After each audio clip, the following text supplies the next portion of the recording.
O Assembleia Convida de hoje tem o privilégio de ter conosco o Dr. Limírio Leal da Fonseca Filho, mestre e doutor pela USP e responsável pela área de tumores do Hospital do Servidor Público Estadual. Limírio, vamos falar um pouco de urologia. E para falar de urologia, vamos começar a falar de próstata. Nós, atualmente, temos tido essa preocupação, e os jornais e a imprensa falam muito sobre os tumores de próstata, mas não é a patologia mais frequente, sobretudo para os indivíduos jovens. Quais são as preocupações que um indivíduo jovem deve ter com a sua próstata? Antes de mais nada, eu queria te agradecer o convite por estar aqui. Meu amigo de longos anos, grande urologista, professor, uma trajetória exemplar. Para mim é um prazer estar aqui. Estivemos juntos no Hospital do Servidor, você dirigiu com muita sabedoria. Então eu só tenho a te agradecer o convite. Em relação à urologia, a nossa grande preocupação hoje é o tumor de próstata. A gente sabe que é a segunda causa de morte em tumores no sexo masculino. Só perde para o tumor de pulmão. É o primeiro tumor em incidência do sexo masculino, é o mais comum deles. Então essa seria a grande importância do tumor de próstata nos nossos dias. Mas, Limírio, isso começa a preocupar homens acima de 40 anos, quando tem pai, irmãos com esse tipo de tumor e, eventualmente, um ascendente próximo, né? Mas existem outras patologias, né? É comum que os homens apresentem distúrbios urinários, sobretudo a partir dos 40 anos de idade, e nem sempre isso é o câncer, né? A hiperplasia benigna, ou como a gente chamava no passado, o adenoma de próstata. Merece a mesma preocupação, né? Tem o mesmo tipo de diagnóstico, vale a pena tratar, vale a pena operar. Como é que você encara isso? Então, existem outras patologias que dão igualmente grandes problemas, grandes sintomas. Aliás, o adenoma de próstata, que você se referiu, a hiperplasia prostática benigna, é muito mais sintomática para o homem. Ela prejudica muito mais a qualidade de vida do que um tumor de próstata em fase inicial. Então, a hiperplasia prostática benigna é a que provoca o aumento da frequência urinária, o jato fino, o levantar à noite 2 ou 3 vezes. Isso cai muito a qualidade de vida da gente. Outra dos problemas prostáticos seria as chamadas prostatites, que podem ser desde as prostatites agudas, que é um quadro de febre, mal-estar geral, dificuldade para urinar, enfim, um quadro infeccioso. E é bom que se diga que é muito comum o diagnóstico de prostatite aguda, um dos fatores é o aumento excessivo do valor do PSA, que você sabe é o exame que pode apontar o seu aumento, a sua elevação, pode apontar para um tumor prostático. Mas nem sempre, e esse é um exemplo clássico. Uhum. Na prostatite aguda, o PSA pode se elevar 10 vezes do valor normal, configurando esse diagnóstico. Então, Limírio, como é que um homem, ou existem sintomas que possam dar ao cidadão, ao homem de 40 ou 50 anos de idade, uma pista para se ele está tendo, neste momento, além da febre, que do caso da prostatite é presente, mas em relação ao adenoma, que é o benigno, e o câncer de próstata, os sintomas podem ajudar o cliente, o cidadão, a eventualmente fazer essa suspeita ou ter essa preocupação mais precocemente? Então, o que a gente recomenda, e a gente sabe, que os pacientes, a incidência do câncer de próstata no paciente mais jovem é muito menos frequente. A nossa preocupação é quando você encontra, como você já disse aí muito bem, casos de tumor de próstata dentro da mesma família.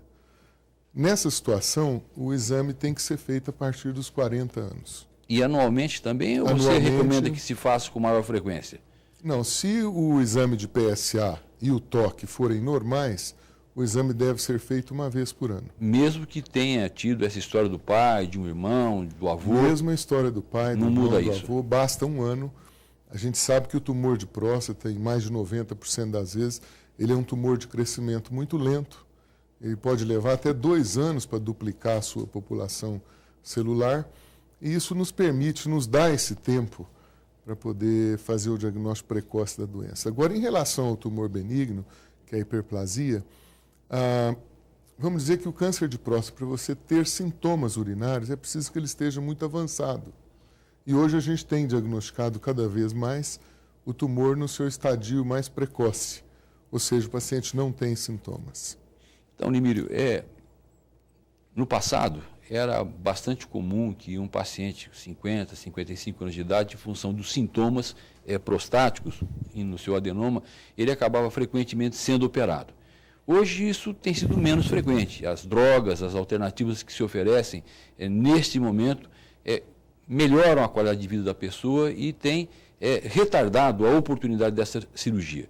Quando operar e quando tratar um adenoma de próstata? O adenoma de próstata, basicamente, ele tem aqueles sintomas que pioram a qualidade de vida. Urinar fino, urinar com frequência e levantar à noite. Essa queixa é muito individualizada. Tem pacientes que não se importam tanto, outros se importam muito, e com isso tem uma piora da qualidade de vida. Com o advento dessas medicações mais modernas, na realidade a gente precisa saber que a próstata ela é um tecido composto de tecido muscular e glandular, predominantemente. Então, essas medicações agem no tecido muscular da próstata. Com isso, relaxam e o paciente vai urinar mais. Eu posso te dar um número que talvez seja impressionante: o número de cirurgias prostáticas caiu no mínimo 50%. Depois do advento dessas medicações. Que fazem os beta e alfa bloqueadores. Isso, são os chamados alfa bloqueadores, tem vários no mercado, e de um modo geral todos eles funcionam relativamente bem, e o único problema são os efeitos colaterais, que devem ser bem dosados, que pode causar um pouco de queda de pressão sanguínea, mas isso não impede de estar sendo usado amplamente. Limírio, você havia dito ainda há pouco, né, e nós sabemos que a próstata é constituída de 2 tecidos. O tecido muscular, que é exatamente este que vai sofrer ou vai ter o seu relaxamento com essas drogas que você citou, e o tecido glandular. No passado, né, nós tínhamos uma droga, ou ainda hoje muitos se utilizam dela, que é a finasteride, que atua no tecido glandular, reduz inclusive o seu volume depois de um certo tempo de uso, diferentemente das drogas alfa-bloqueadoras que têm uma ação imediata, no mesmo dia, né? Mas tem um inconveniente de mascarar, de reduzir também o PSA, que é um marcador importante. Como é que você encara o uso do finasteride em função dessa dificuldade que ele acrescenta ao diagnóstico do câncer? Esse é um assunto delicado.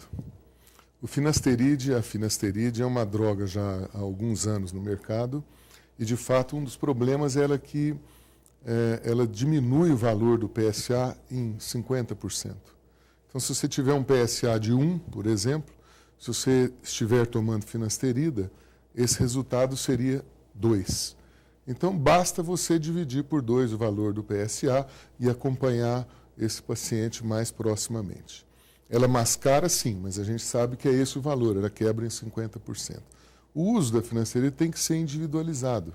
Recentemente, você sabe, nós até já falamos disso, houve um trabalho envolvendo milhares de pacientes nos Estados Unidos tentando usar a finasterida na prevenção do câncer de próstata. E parece que diminui a incidência do câncer de próstata por volta de 20%. No entanto, esse trabalho teve um probleminha que parece que os tumores que adviram com o tratamento eram tumores de mais alto grau. Mas isso hoje também não se tem mais essa certeza,